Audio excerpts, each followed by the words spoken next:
Hi అండి. ఒక అమ్మాయి ఇండిపెండెంట్‌గా ఉండడం ముఖ్యమండి. అది చాలా అవసరం కూడానే. లేదులే మా హస్బెండ్ ఇస్తారు, మా నాన్న కొనిస్తారు అని ఉండకూడదండి. ఈవేళ కొనిస్తారు, రేపు కొనిస్తారు.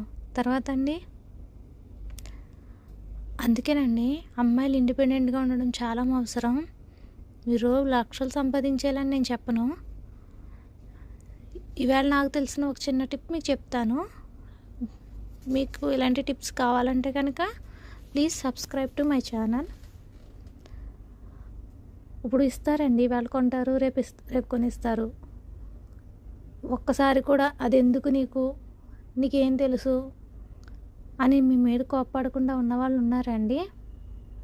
అలా ఉండరండి, ఖచ్చితంగా కోప్పడతానే ఉంటారు. అలాగని అస్తమానం కోప్పడతారని నేను చెప్పను. కొనిస్తారు. కాకపోతే అమ్మాయిగా కూడా ఇండిపెండెంట్గా ఉండడం అవసరం అండి. ఇప్పుడు ఈ టైలరింగ్ చూడండి, అందరూ అంటారు చాలా చులకనగా కూడా చూస్తారు. కానీ టైలరింగ్ వల్ల కూడా చాలా ఉపయోగాలు ఉన్నాయండి. అలాగే నష్టాలు కూడా ఉంటాయండి. హెల్త్ పాడవుతుంది. ఎక్కువ కుట్టేయకుండా మనకు కావాల్సిన మన బట్టలు మనం కుట్టుకోవచ్చండి. ఆ విధంగా కూడా మనీ సేవ్ చేసుకోవచ్చు. అదేవిధంగా మన ఇంట్లో ఉన్న ఆల్ట్రేషన్స్ కానీ ఏమైనా చిన్న చిన్న రిపేర్ వర్క్స్ కానీ మనమే చేసుకోవచ్చు.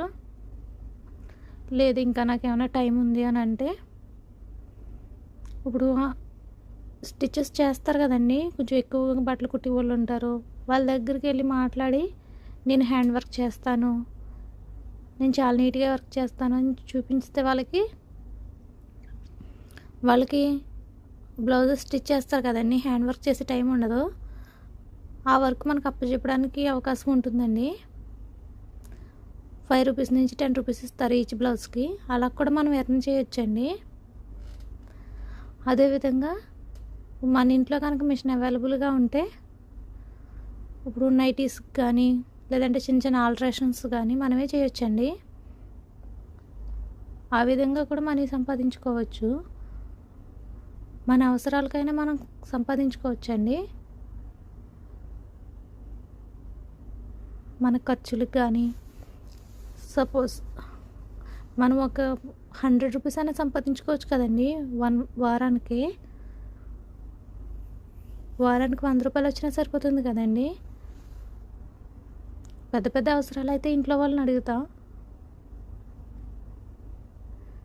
మీకు స్టిచ్చింగ్ పట్ల ఇంట్రెస్ట్ ఉంటే కనుక మా వీడియో ఫాలో అవ్వండి, మా ఛానల్ని ఫాలో అవ్వండి.